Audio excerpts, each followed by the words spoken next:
Welcome to our latest edition of Hidden Tracks, Stories from Bart. I'm Chris Filippi, and this is no doubt going to be one of my favorite versions of this podcast because today I get to talk with Mike Healy. Mike started working for Bart back in the early 70s and spent decades as the public face of the agency as the chief spokesman. I actually got to talk with Mike early on in my reporting days, so this is a good flashback for me too. Now Mike has written a book entitled Bart, The Dramatic History of the Bay Area Rapid Transit System, and he's here now to talk about it. Mike, thank you so much for your time with this. Oh, it's my pleasure, Chris. Yeah, you really are the perfect person to tell this story. You started with Bart back in 1971. It was quite a ride for you. Well, actually, my first day on the job was November 15th, 1971, and I'll never forget it because I got here, I was in the office early, and within a few minutes, I got my first media call from the San Diego Union telling me there was a strike by the Roar Company, which was supplying the BART cars, and how was that going to affect the opening date, and they'd like a comment. And, of course, I said, I'll get back to you. Interesting from the very beginning. Of course, BART started service back in 1972, but you really can trace the history much farther back than that. For you, where do you feel like the idea of BART got its origination? Yeah, that's a great question, Chris. The genesis of BART really began with an Army-Navy report back in 1947. But it really goes back even further than that. Actually, back to the 1860s, when Emperor Norton was wandering around the streets of San Francisco, everybody thought he was crazy or just some eccentric. He used to dress up like a general, and he claimed to be the protector of Mexico and the United States. Anyway, he actually sent a memo to the San Francisco Chronicle, I believe it was the Chronicle at the time, or the Examiner, I think it was the Chronicle, outlining his proposal for a tunnel under the bay between San Francisco and Oakland. And he also called for a bridge as well, back in those days. And that's probably the first time anybody ever thought of the idea of going under the bay to create a transit corridor. You go back into the history, it seems like it's been a challenge, even from before the beginning, to bring BART into reality. As you look at those early days, especially as the state legislature started to get involved, creating a commission to really study this idea, you look at the regional dynamics involved with trying to get the BART system up and going. As you look at that time, what do you see as some of the greatest challenges that had to be overcome to make BART a reality? Well, I think, first of all, public opinion. This is the post-war years in the Bay Area, and population was growing exponentially because a lot of the soldiers had come through, and they loved the area, and they came back, brought their families, and transportation was going to be a very important factor in the growth of the Bay Area. But there was a lot of pushback, too. There were a lot of people who said, no, we don't want, they had a key system at the time, which was running, but it was really like a streetcar system, and it was regional in nature, but it wasn't what I'd call a high-speed system. But it was good for its time. So anyway, a lot of people said, well, we don't want to pay for a new system, and that was one of the major things. That was, kind of a deterrent to trying to get BART off the ground. There was a guy back in the early days named Marvin Lewis, and I considered him an early pioneer of getting BART started. He was one of the first people to get a hold of the Army-Navy report coming out in 1947, which called for building a tunnel or a tube under the bay to carry high-speed trains. And the reason for this report, that had been started actually before the war and then was put aside, and then they got back to it after the war, was because the military was concerned about the bridge, and that if anything ever happened to it during a war, they would need some way to move troops back and forth between the East Bay and the West Bay. And that was really one of their reasons. And they said, well, it could connect up with the key system. But Marvin Lewis had another idea, and he thought this could be really the key to building a real regional rapid transit system, very similar to what they have in the East, like New York or the Long Island Railroad, those kinds of things. Yeah, this book that you've written really isn't just about a transit system, it's about the people. You mentioned Marvin Lewis. Another very interesting name that comes up early on is Bill Stokes, the first employee of BART. Now, tell me about him. He was a newspaper guy at first, right? When Bill Stokes came out of the Navy, he'd been trained as a journalist, and he went to work for the Oakland Tribune as a feature writer for urban affairs. And he got very interested in transportation. So he wrote a lot of articles about the possibility of building a regional rail transit system in the Bay Area. Adrian Falk, who was the second president of the BART board at the time, liked what Bill was writing, and he brought him on as the first information officer for BART. In fact, he was the very first employee of BART as an information officer. And then the general manager at the time was a guy named Pierce. Then Bill was promoted to assistant general manager, very small staff at that time, and they were all, I think, ensconced in the Flood Building in San Francisco. Bill became assistant general manager, I believe it was in 62, somewhere in there. And then, actually it was 62 or 61, 62. Anyway, he was assistant general manager at that time and became general manager after the referendum in 1962 that provided the funding, the initial funding to build the system. One of the bold things about this plan, by the way, was that they were going to build a 75-mile system all at once. That was unheard of. Usually systems like this were built in segments and then built on after, in time, would grow. So Bill was really the general manager who guided the system through the construction period for the next 11 years up until the system opened and on to 1974. I'm speaking with Mike Healy, former chief spokesman for BART, and we're talking about his new book entitled BART, The Dramatic History of the Bay Area Rapid Transit System. And Mike, from my read of this book, it was very obvious you really put your work into this. I mean, this was an unbelievable effort that must have gone into it. Talk about that work, and how did you even come up with the idea that this was a story that needed to be told? Well, actually, the general manager at BART, Grace Kroniken, and I had lunch one day, and I was telling her some of the stories from the old days, and she said, Bart, Mike, you ought to write the story. You ought to write the history of BART. I said, I don't write science fiction. I kiddingly said. But, as I got to think about it, I thought, there's really a great story to be told here, and I knew where some of the bodies were buried. And, of course, during my research, I found a lot more.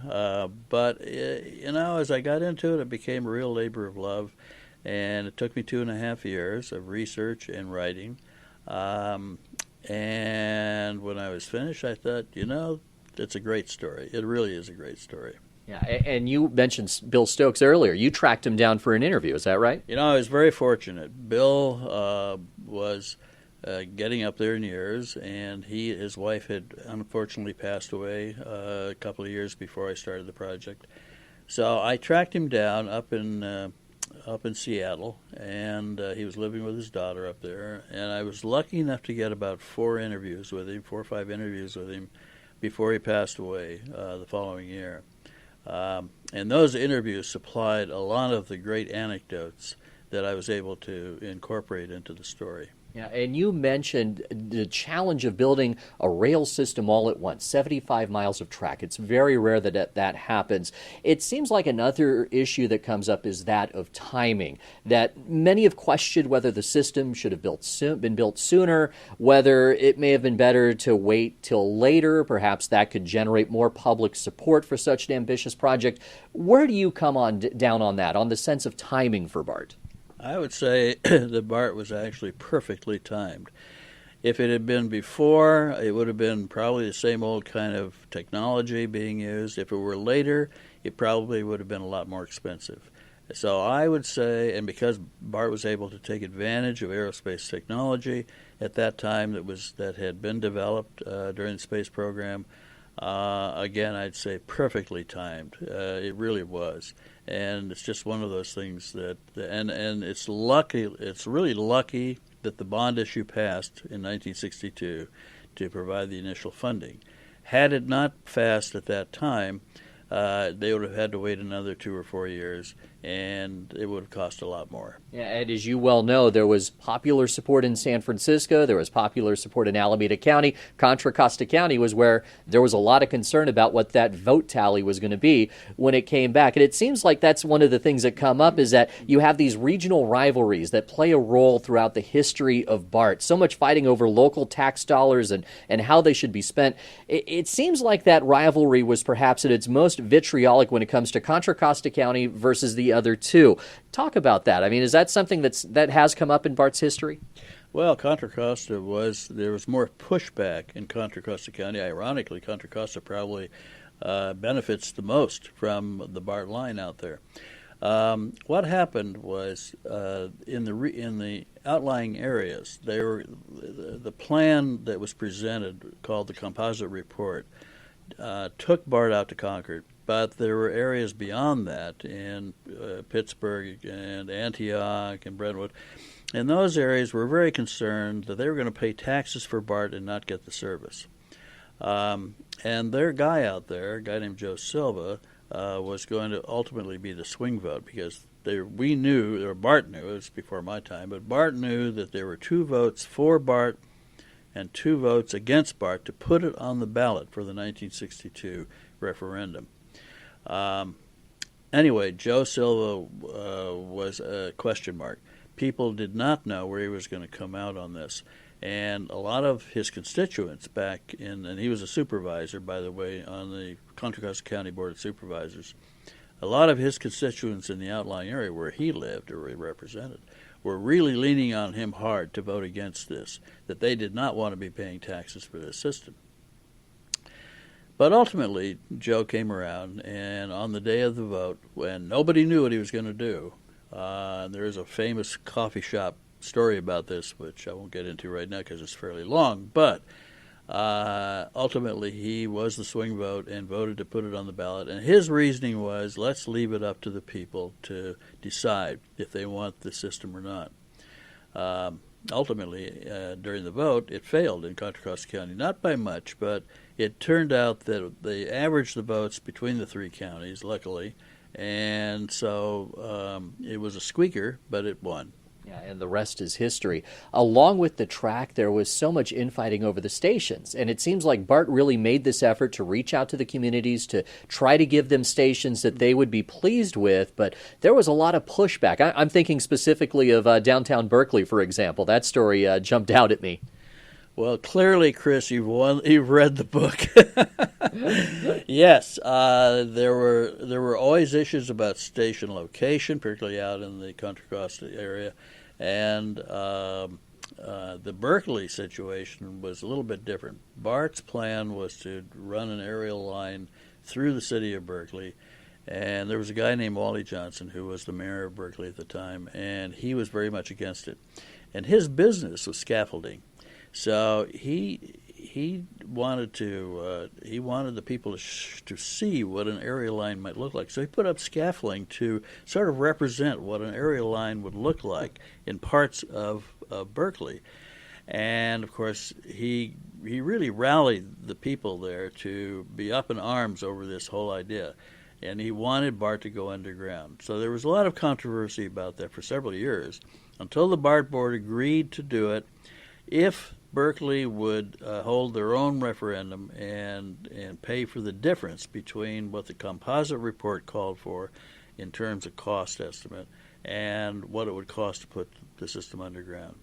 Frankly, I think it was a great move. I think Berkeley was absolutely right in doing that. And when you look back on it now, who would want an aerial line running across Berkeley? It's crazy. And there was a lot of consideration for social aspects of that you would have a dividing line between North Berkeley and West Berkeley, or East Berkeley and West Berkeley. Yeah, and I would just think, going back to that time, it was really important to get community buy-in. You really wanted to build that public support for this system that seems like such a part of our lives. We take it for granted, but it was very new back then. No, absolutely. One of the things that happened was that some of the engineering estimates were way beyond what people thought it would cost to build this underground line. And as it turned out, it was a lot less. And the people of Berkeley, I think, paid an extra $12.5 million, something like that, to put it underground. I'm speaking with former Bart Chief Spokesman Mike Healy, talking about his new book entitled Bart, The Dramatic History of the Bay Area Rapid Transit System, a very appropriate title because there have been many dramatic moments. There have been scandals in the history of Bart, and you really take an honest look at these throughout your book. I mean, there have been cases where the FBI has been involved with Bart. Tell us about that. Well, I named names. Yes. I can recall a time when I was sitting in my office one day and I got a call from the office of Dick Demko, a guy named Dick Demko, who was here, and he was acting general manager because the general manager, Keith Bernard, was off on a leave at the time.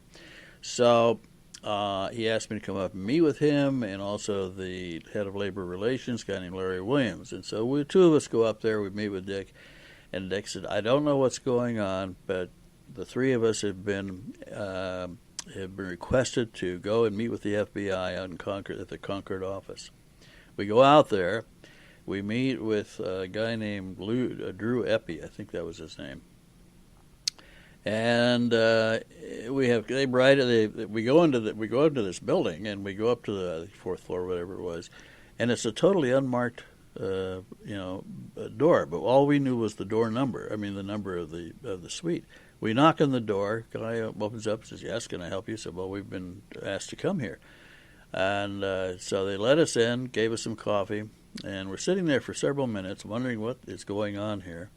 And then Drew Eppie, I think it was, came in, sat down with us and said, well, just want to let you know that right now we're in the midst of raiding your offices in Oakland. Wow. And arresting several people. And that's what was going on. And the reason for it was there was some scams going on with these guys who could let there were middle managers who could let contracts up to $10,000.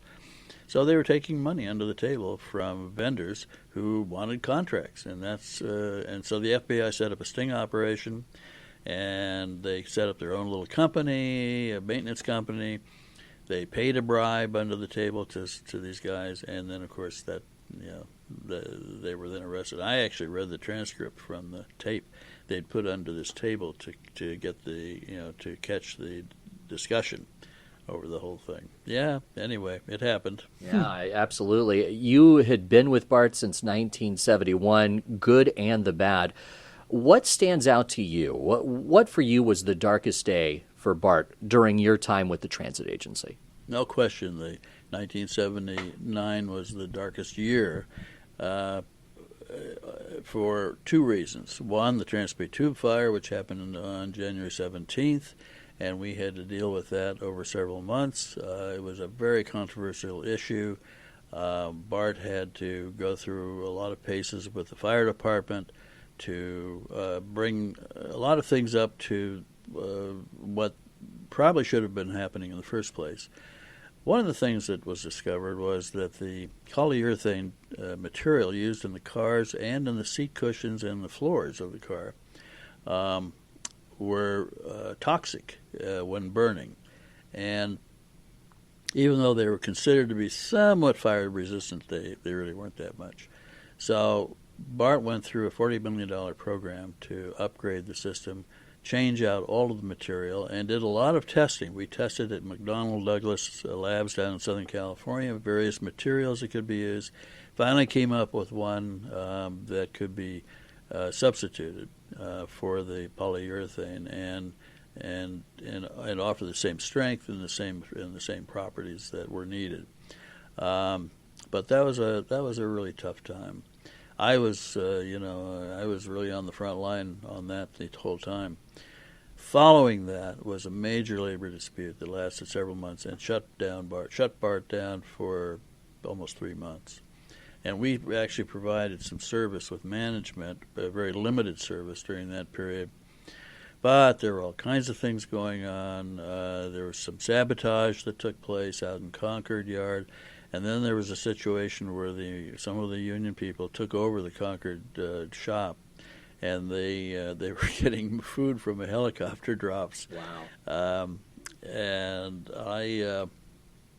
I remember there was one time when I was invited to be on a radio show with Art Finley of KGO Radio, and I was only going to be on for a half hour to talk about just some various general issues. But then we got into the labor issue.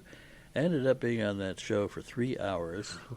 And while I was on the show, we get a call from Paul Varichelli, who was the head of SEIU 390 at the time, and he was the executive secretary of the union. And he called up. He said, "Hey, Mike, we're in the shop.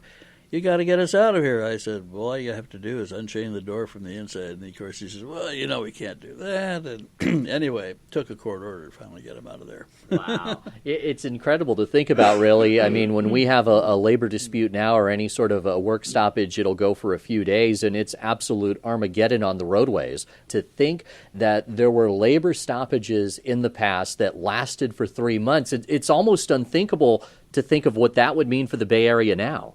Well, we turned the Bay Area into a parking lot, basically.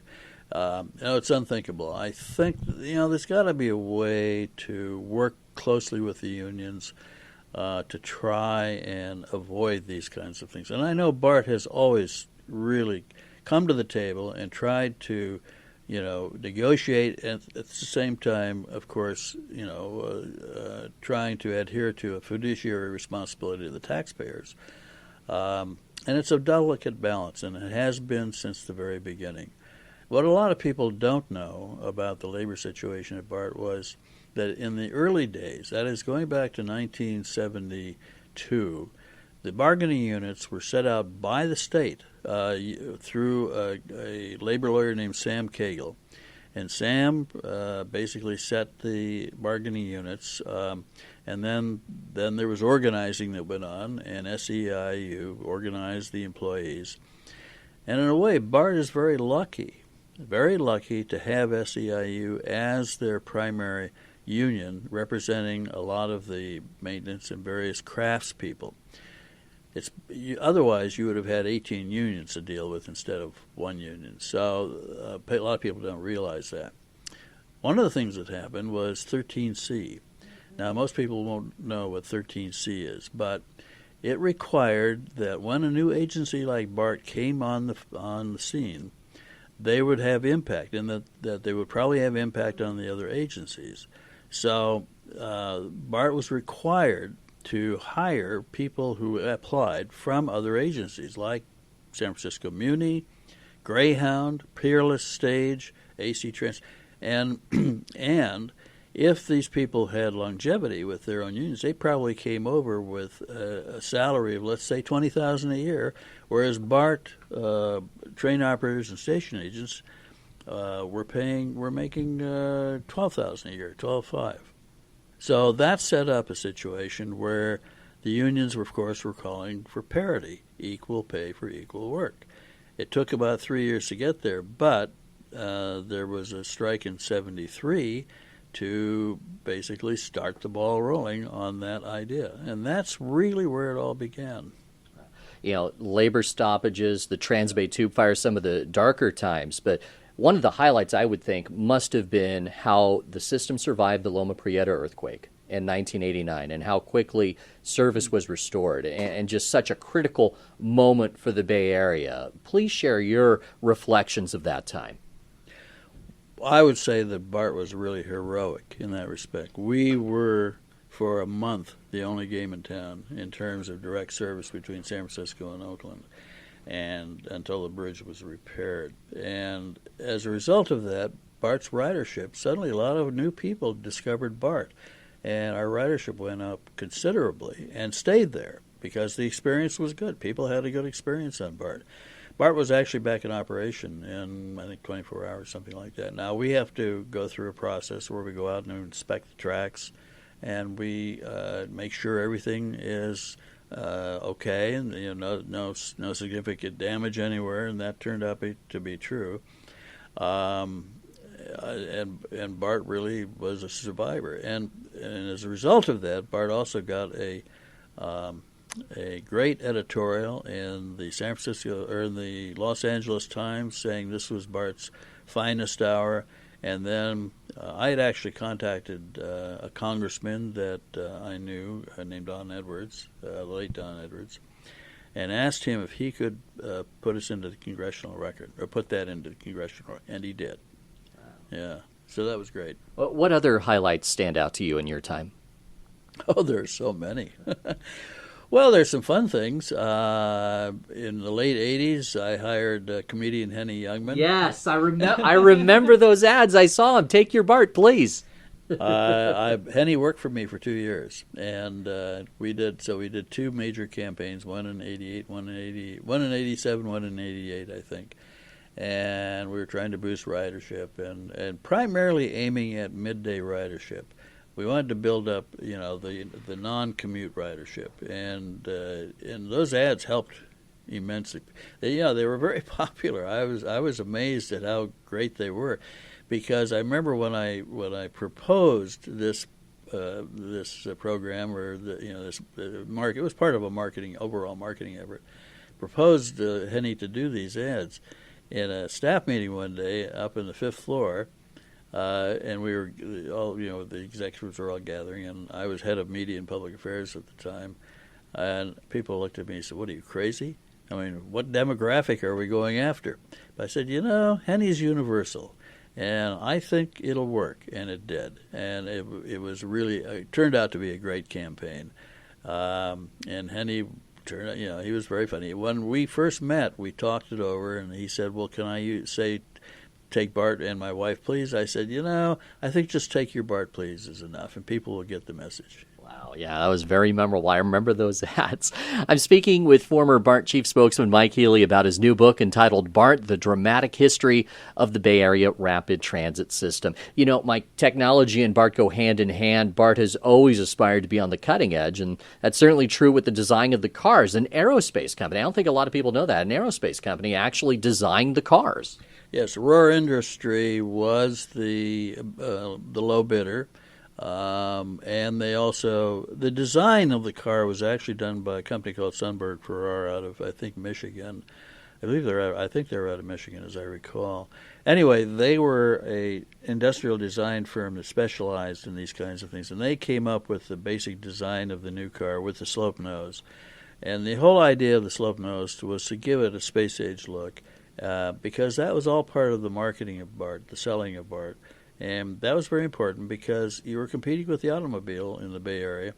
And in those days, the automobile was king. And people, loved their automobiles, and try to get them out of that, out of those automobiles into rapid transit was going to be a challenge. And that was really part of that challenge, was to make Bart look like it was really this new space age kind of system. Yeah, and it has that high-tech aspect to it throughout. I mean, just look at the way the trains are run through the automatic train control system. I've been to that center. I mean, it looks like something from NASA, but it's running our trains here in the Bay Area. Well, that's right. As a matter of fact, George Lucas loved it and used it in one of his very first films, THX 1138. And other parts of the system as well. The Transbay Tube, which was not yet open, but it had these rings before they put the track in, the concrete slab and the track in, and it looked like a ladder, so you could climb it. So he had his protagonist, Robert Duvall, climb along. He was actually horizontal, and then they turned the camera up so it would look like he was climbing up. On this tunnel, and it worked very well. But it was that space age look that George Lucas loved about Bart. Yeah, so much trial and error throughout the entire process. Some very low-tech challenges very early on. I read that gophers were a problem at one point. Yeah, they ate the cables along the Hayward. I think it was along the Hayward area down there. Yeah, they ate the cables, and so they had to put in concrete conduit and replace the cables. Yeah, that was then that of course hit the press. Yeah, absolutely. And so many interesting ideas of how to market Bart. You mentioned Henny Youngman. At one point, companies could actually charter a Bart car. Tell me about that idea and when that came about. That came about in the early 80s, and you could actually charter a train for a party. Now, one of the caveats of that was, well, you can't have alcohol. You know, and of course, a lot of these parties, they wanted alcohol. However, it didn't really stop the alcohol from flowing. I remember a very famous punch bowl in which one of our directors tried it out, and he was feeling no pain by the time he got off that train, I think. Wow. Now, did I read that the producers of The Simpsons reached out to you at one point? Yeah, that's an interesting story. That was in the very early 90s, and I got a call, or I was contacted by the producers of this new show called The Simpsons. It hadn't aired yet. And so they sent me a book, which was really a wonderful book that had illustrations of all the characters, what their personalities were, and they said we would like to tie in with Bart because of the name Bart and Bart Simpson, you know. So I read through this book and I said, well, you know, the problem is that Bart Simpson's character is that he's really a low achiever or a non-achiever and kind of irascible. And so I said, no, I don't think we really want to tie in with this. And so I didn't. And, of course, the rest is history. The show is still running today, you know, all these years later. It's amazing. It really is. And by the way, Matt Groening, who created the character, actually sent me a poster with an inscription made out to my son, which was very nice of him. He did it through Channel 2. I mean, through Fox. Sure. Yeah. Very nice touch. We touched on the high points and the low points earlier. For you, looking back on your time, what are you most proud of when it comes to Bart? Well, I'm really proud of the fact that Bart turned out to be a really great system and so important to the Bay Area. It's probably one of the reasons I stayed with Bart all those years. It was never my intention to, get into the transit business. But I really feel that, with all of the hullabaloo over whether Bart was going to be a boondoggle or was going to be beneficial to the Bay Area, and it turns out that Bart, I think the Bay Area today couldn't live without Bart. I think that's one of the prides that I take in my association with Bart over the years. Of course, past is prologue. People involved with Bart, people in the broader community are going to be reading your book and learning all these great history lessons about this transit agency. Going forward, what can we learn from Bart's history as we move forward and try to take this transportation system forward? Well, I use a quote in my preface at the end of the preface. And it's a quote from Mark Twain, and I believe, as I recall the quote, it is, the way to do something or accomplish something is to get started. I think Bart is still in a growth mode, and it's going down to San Jose now. I think possibly it could go out to Livermore at some point, and also the I-80 corridor coming out of Richmond or out of El Cerrito going up toward Sacramento. Those are all possible growth areas and some of the most congested corridors in the Bay Area, in fact, in the country. So that's certainly one possibility. Of course, we have the new cars coming in, and Bart's going to have a totally new look when those cars start running around on the tracks. Yeah, it's a very exciting time. Mike, such a pleasure to read your book, and even more so to talk to you today about it. Thank you so much. Well, thank you, Chris, and I'm glad you enjoyed the book. That's Mike Healy, former longtime spokesman for Bart, and I'm Chris Filippi. You can get your copy of Mike's newly released book, Bart, The Dramatic History of the Bay Area Rapid Transit System, at Amazon. Thanks again for listening to Hidden Track Stories from Bart. Our podcast series is now available on SoundCloud, iTunes, Google Play, Stitcher, and our website, bart.gov.